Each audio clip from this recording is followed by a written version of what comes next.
Smart meters అనేది వేయించుకోవడం compulsory కాదు. స్మార్ట్ మీటర్స్ ప్రభుత్వం వైపు నుంచి వేసేవి కాదు. అదాని సొంత వ్యక్తులతో, ప్రైవేట్ వ్యక్తులతో వేయిస్తున్నది. దీనికి ప్రభుత్వ విద్యుత్ శాఖకి ఏ విధమైన సంబంధం లేదు. గతంలో విద్యుత్ శాఖ మంత్రి కూడా స్టేట్మెంట్ ఇవ్వడం జరిగింది, ఎవరికైనా ఇష్టం అయితేనే ఇవ్వండి, ఇష్టం లేకపోతే ఇవ్వద్దని. కానీ ప్రజల దగ్గరకు వచ్చి 15,000 రూపాయలు మీటర్ ఫ్రీగా వేస్తున్నామని కొంత, లేదా మీటర్ కంపల్సరీ వేయించుకోవాలని కొంత, లేదు తెలియని వాళ్ళని అమాయకులు చేసి వాళ్ళు ఎవరో లేనప్పుడు వేసేయడం, లేదా ముసలోళ్ళని బెదిరించేసేయడం, ఇలా స్మార్ట్ మీటర్స్ వేస్తున్నారు.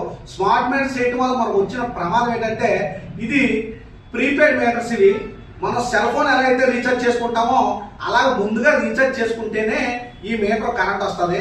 లేదు రీఛార్జ్ అయిపోయిన వెంటనే ఎలాగైతే సెల్ ఆగిపోతుందో అదే విధంగా కరెంట్ ఆగిపోతుంది. ఇప్పుడున్న మీటర్స్ ఏవైతే ఉన్నాయో ఆ మీటర్స్ ఒక నెల కట్టకపోయినా మళ్ళీ వచ్చిన నెలన్నా కట్టుకోవచ్చు, 10 రోజులు లేట్ అయినా కట్టుకోవచ్చు. కానీ ఈ స్మార్ట్ మీటర్స్ ఒక్కసారి రీఛార్జ్ చేయించుకుంటే నెల రోజులు వస్తుంది, మళ్ళీ ఆ రీఛార్జ్ అయిపోయిన వెంటనే మళ్ళీ చేయించుకోవాలా. అది మాత్రమే కాకుండా ఈ మీటర్ వల్ల ప్రమాదం ఏంటంటే పగలు ఒక రేటు కడతారు, రాత్రి ఒక రేటు కడతారు. స్మార్ట్ మీటర్ వేయించుకోవడం వల్ల మన ఇళ్లలోకి అదాన్ని ఆహ్వానించినట్టే. ఆ స్మార్ట్ మీటర్ రావడం వల్ల వాళ్ళకి ఎప్పుడు అవసరమైతే అప్పుడు రేట్లు పెంచుకుంటా ఉంటారు, వాళ్ళకి ఎప్పుడు అవసరమైతే అప్పుడు మీటర్లు మార్చుకుంటా ఉంటారు.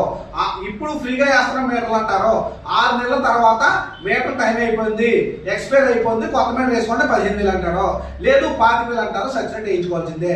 ప్రజలందరికీ ముఖ్యంగా చెప్పే విషయం ఏంటంటే, స్మార్ట్ మీటర్ని వేయనివ్వకండి. గ్రామాల్లోకి వచ్చి లైన్ మెన్ గట్ట స్మార్ట్ మీటర్ వేస్తానంటే లైన్ మెన్ సంబంధం లేదు. అతను అది ప్రైవేట్ వ్యక్తులు చేసే పని. లైన్ మెన్ కమిషన్ కోసం స్మార్ట్ మీటర్ వేస్తానని చెప్పి కొన్ని గ్రామాల్లో తిరుగుతున్నారు కొంతమంది. ఎలక్ట్రికల్ సిబ్బంది ఎవరైనా సరే స్మార్ట్ మీటర్లు వేస్తాము ఖచ్చితంగా వేయించుకోవాలని వస్తే మీరు వాళ్ళపై వెంటనే చర్యలు తీసుకోవచ్చు, వాళ్ళపై కేసు ఫైల్ చేయొచ్చు. కాబట్టి మిత్రులారా గమనించండి, స్మార్ట్ మీటర్ అనేది ప్రజలకు అత్యంత ప్రమాదకరం. ఎలక్ట్రికల్ డిపార్ట్మెంట్ కి స్మార్ట్ మీటర్ కి సంబంధం లేదు, వాళ్ళు ప్రైవేట్ వ్యక్తులు వేస్తా ఉన్నారు. ఏదైతే పాత మీటర్ ఉందో ఆ మీటరే కంటిన్యూ చేసుకోండి.